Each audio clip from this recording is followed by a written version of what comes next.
Hello students, हम fertilisation के बारे में पढ़ रहे थे और फर्टिलाइजेशन के कुछ स्टेप्स हमने पढ़ लिए थे। तो पहला स्टेप हमने पढ़ा था approach of sperm. Approach of sperm यानी कि शुक्राणु का पहुंचना। कहाँ पहुंचना? मादा जनन तंत्र के अंदर शुक्राणु का पहुंचना। और इस दौरान उसका कैपेसिटेशन भी होता है, शुक्राणु का सक्रियण होता है, वो मैंने बताया था कैसे होता है।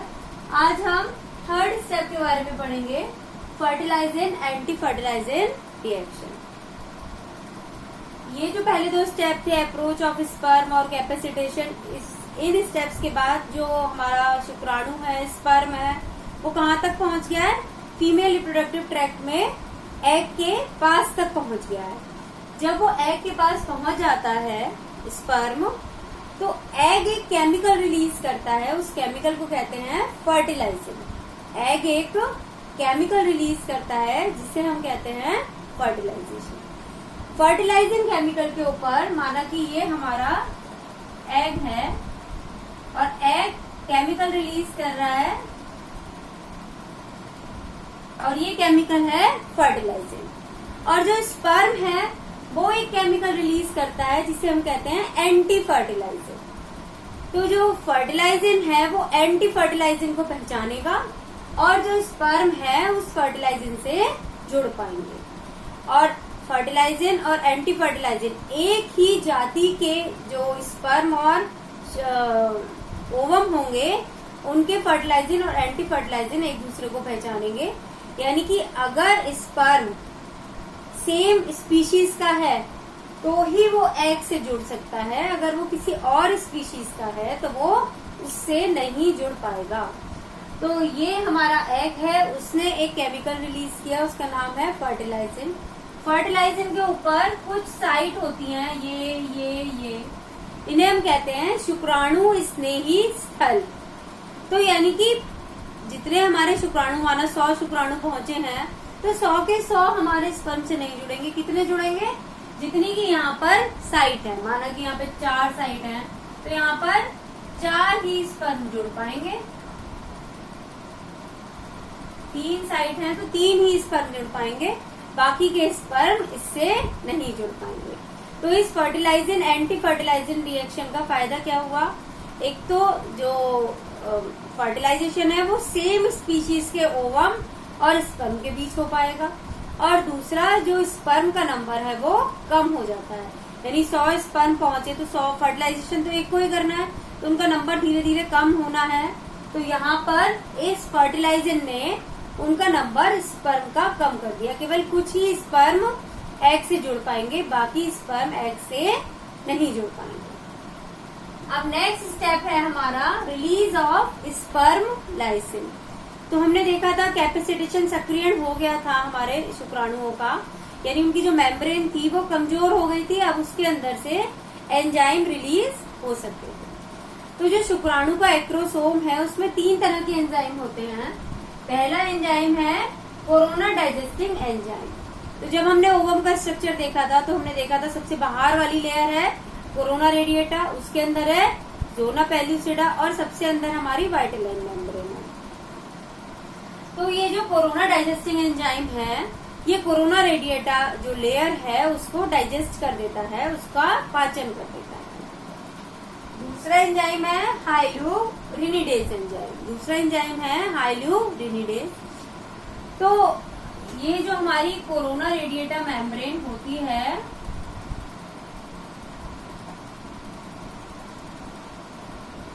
इसके बीच में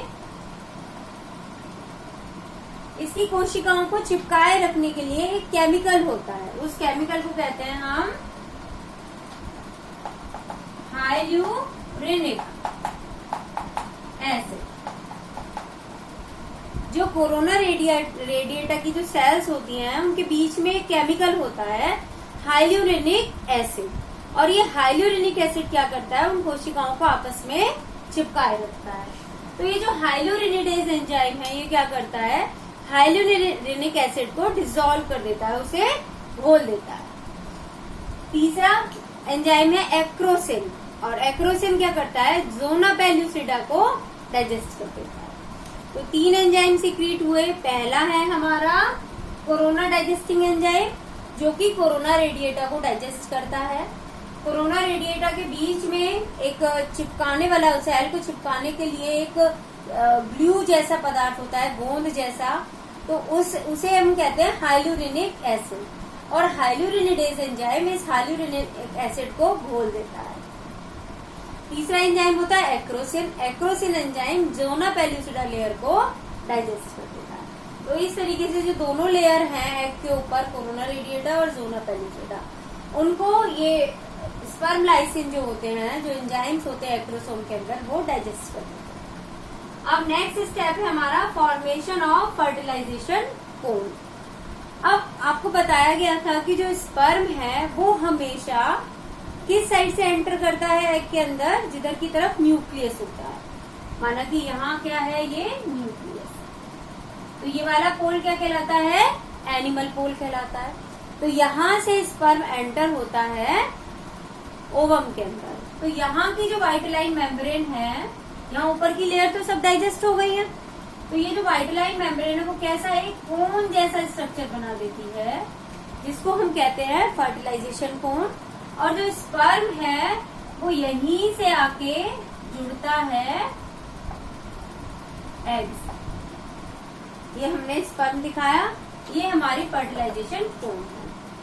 तो फर्टिलाइजिंग एंटी फर्टिलाइजिंग रिएक्शन में क्या हुआ था, एग ने, ओवम ने फर्टिलाइजिंग केमिकल का सिक्रीशन किया, स्पर्म ने एंटी फर्टिलाइजिंग का, जिसकी वजह से दोनों ने एक दूसरे को पहचाना, और जो स्पर्म है वो एग से जुड़ गया। जो फर्टिलाइजर है उसके ऊपर कुछ साइट होती हैं, स्पर्मोफिलिक साइट, स्पर्म केवल उन्हीं से जुड़ सकता है, पूरे ओवम से नहीं जुड़ सकता। तो इससे जो एग का नंबर, जो स्पर्म का नंबर है वो भी कम हो गया, और जो जाति की पहचान है वो भी हो गई। नेक्स्ट हमारा था release of sperm lysine. Sperm lysine release हुए एक्रोसोम से, और एग के ऊपर जो भी लेयर थी वो डाइजेस्ट हो गई। उसके बाद जो वाइटलाइन मेम्ब्रेन थी, यानी कि जो ओवम की जो अपनी मेम्ब्रेन है, ओवम यानी कि सेकेंडरी oocyte, उसकी जो अपनी मेम्ब्रेन है वो एक कोन जैसी स्ट्रक्चर बना देती है, और वहीं से आकर स्पर्म जुड़ जाता है। अब जैसे ही स्पर्म इससे जुड़ेगा, इसे टच करेगा सेकेंडरी oocyte को, तो इसके अंदर रिएक्शन स्टार्ट हो जाएगी मियोसिस सेकेंड की। हमने पहले ही बताया था जब oogenesis की प्रोसेस पढ़ी थी कि जो मियोसिस सेकेंड है वो केवल तभी होता है जब स्पर्म टच करता है ओवम को, नहीं तो ओवम ऐसे ही सेकेंडरी oocyte की फॉर्म में ही डिस्ट्रॉय हो जाता है। तो जब इसने इसको टच करा, इससे टच हुआ, तो कौन सी प्रोसेस स्टार्ट हो गई, मियोसिस सेकेंड की प्रोसेस स्टार्ट हो गई, जिससे क्या बना, ऊटेड बना, और साथ में क्या बना, एक पोलर बॉडी बनी। तो जितना भी सेकेंडरी oocyte के अंदर साइटोप्लाज्म था वो सब कहाँ आ गया, ऊटेड के अंदर आ गया। तो इस तरीके से मियोसिस सेकेंड की प्रोसेस हमारी स्टार्ट हो गई। इसके बाद नेक्स्ट है हमारा formation of fertilisation membrane. Meiosis second के बाद हमारा ऊटेड बन गया। अब हमने देखा था जब ओवम का स्ट्रक्चर देखा था, तो जो उसका साइटोप्लाज्म है उसको हमने 2 भागों में डिवाइड किया था। जो बाहर वाला भाग था वो एक्सोप्लाज्म, और जो अंदर वाला भाग था वो ooप्लाज्म। तो बाहर वाले भाग के अंदर कॉर्टिकल ग्रेन्यूल्स पाए जाते हैं, कुछ ग्रेन्यूल पाए जाते हैं, उन्हें हम कहते हैं कॉर्टिकल ग्रेन्यूल। तो ये जो कॉर्टिकल ग्रेन्यूल होते हैं,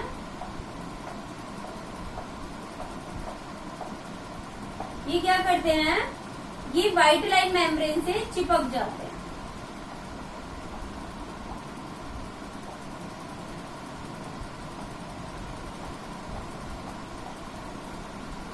हमारा मियोसिस सेकेंड हुआ, ऊटेड बन गया, ऊटेड बना, और ये जो स्पर्म है ये एंटर हो गया कहाँ, ओवम के अंदर। तो जिस समय ये एंटर हुआ अंदर, उस समय ये रिएक्शन चल रही थी, और ये जो कॉर्टिकल ग्रेन्यूल है ये कहाँ चिपक गए, जो वाइटलाइन मेम्ब्रेन के अंदर वाली सतह पर चिपक गए। और अब इस वाइटलाइन मेम्ब्रेन को क्या कहेंगे हम, फर्टिलाइजेशन मेम्ब्रेन। इसे हम कहेंगे फर्टिलाइजेशन मेम्ब्रेन या निषेचन भित्ति।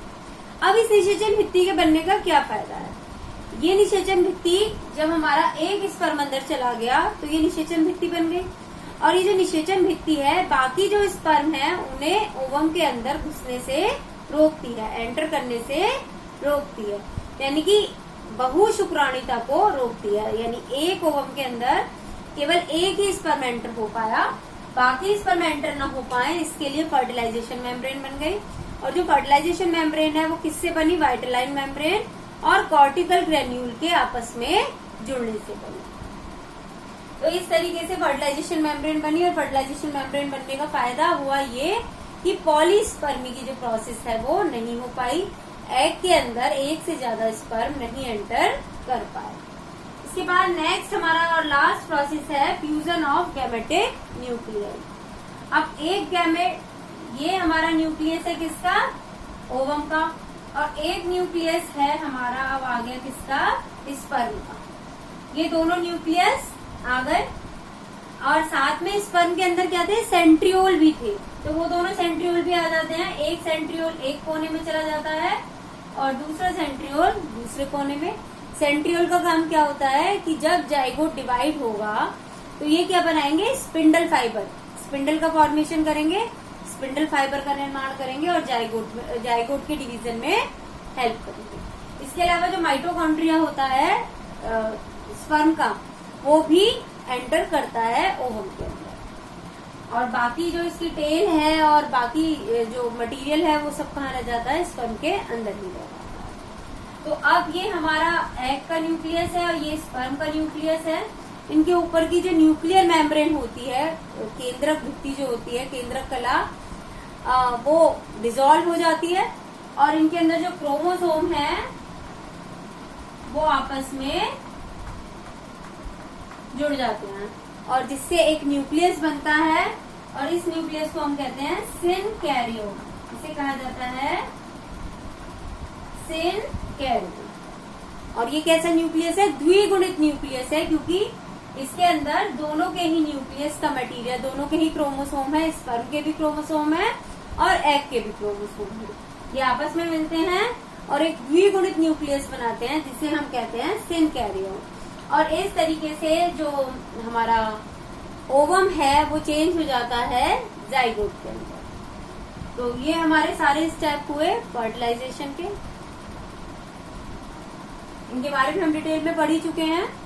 तो यहाँ जो ये फर्टिलाइजेशन मेम्ब्रेन का क्या हमारी सिग्निफिकेंस है, महत्व है कि ये पॉलीस्पर्मी को रोकती है, और जब एक स्पर्म एंटर हो जाता है एग के अंदर, यानी एक स्पर्म का जो न्यूक्लियस है, सेंट्रियोल है, माइटोकॉन्ड्रिया एंटर हो जाते हैं ओवम के अंदर, तो फर्टिलाइजेशन मेम्ब्रेन बाकी स्पर्म को अंदर आने से रोक देती है।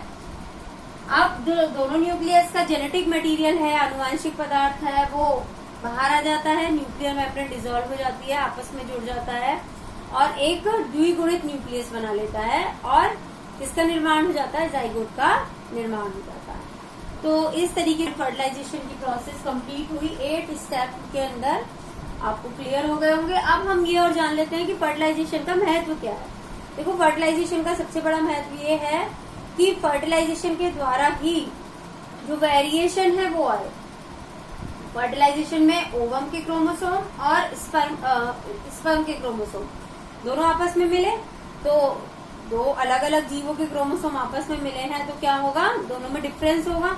तो जो नया ऑफ स्प्रिंग बनेगा, जो बेबी बनेगा, उसके अंदर वो सेम नहीं होगा, दोनों ना मदर की तरह होगा ना फादर की तरह होगा, दोनों का मिक्सचर होगा।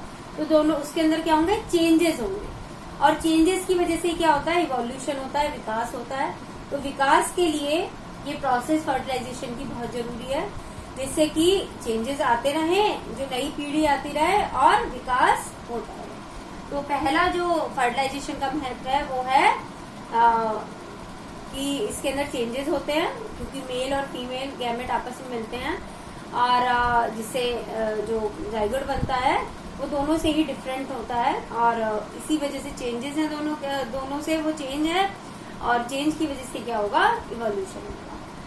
सेकंड हमारा जो इसका सिग्निफिकेंस है, यानी इसका जो महत्व है वो है कि डिप्लॉइडी बनी रहती है।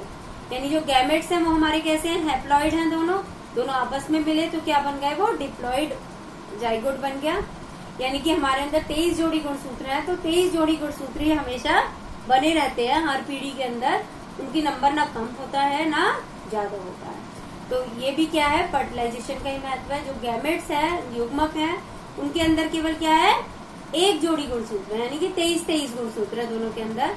लेकिन जो जाइगोट है वो कैसा हुआ, 23 जोड़ी गुणसूत्र वाला। तो इस तरीके से जो डिप्लॉइडी है वो बनी रहती है। और हमने क्या क्या देखा इसके अंदर कि जो जाइगोट है उसका जो साइटोप्लाज्म है, उसको सारा का सारा साइटोप्लाज्म किससे मिलता है, एग से ही मिलता है, क्योंकि स्पर्म के अंदर तो साइटोप्लाज्म ना के बराबर होता है और उसके टेल भाग में होता है, और टेल भाग उसका बाहर ही रह जाता है।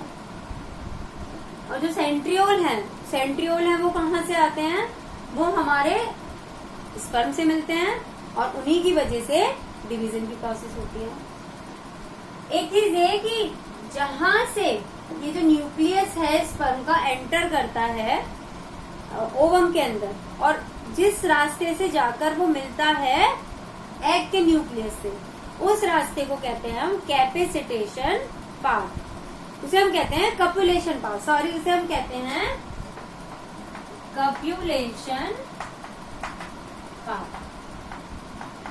यानी जिस रास्ते से वो घुसा उस रास्ते को कहेंगे कपुलेशन पाथ। और जो पहला डिवीजन होता है, देखो ये यहाँ से एंटर हुआ, एनिमल पोल से एंटर हुआ, तो जब जाइगोट का पहला डिवीजन होगा तो वो कहाँ होगा, ऐसे ही होगा। ये हमारा एनिमल पोल है और ये हमारा वेजिटल पोल है। तो जो डिवीजन होता है जाइगोट का पहला डिवीजन जो होता है वो हमेशा एनिमल पोल से वेजिटल पोल की तरफ ही होता है।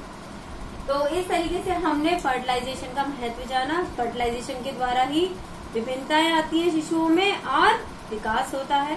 फर्टिलाइजेशन के द्वारा ही द्विगुणिता बनी रहती है। फर्टिलाइजेशन की प्रोसेस में जो जाइगोट बनता है उसका सारा का सारा साइटोप्लाज्म कहाँ से आता है, वो ओवम से ही मिलता है। इसके अलावा मियोसिस 2 भी तभी स्टार्ट होती है जब ये फर्टिलाइजेशन की प्रोसेस होती है, नहीं तो मियोसिस 2 नहीं होती है।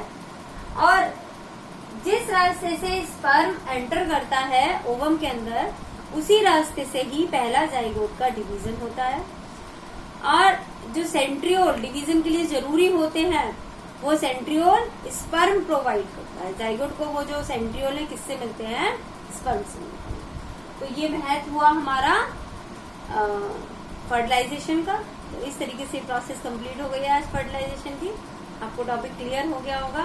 वीडियो को देखें, शेयर करें, लाइक करें, कमेंट करें और चैनल को सब्सक्राइब जरूर करें। Thank you and have a nice day.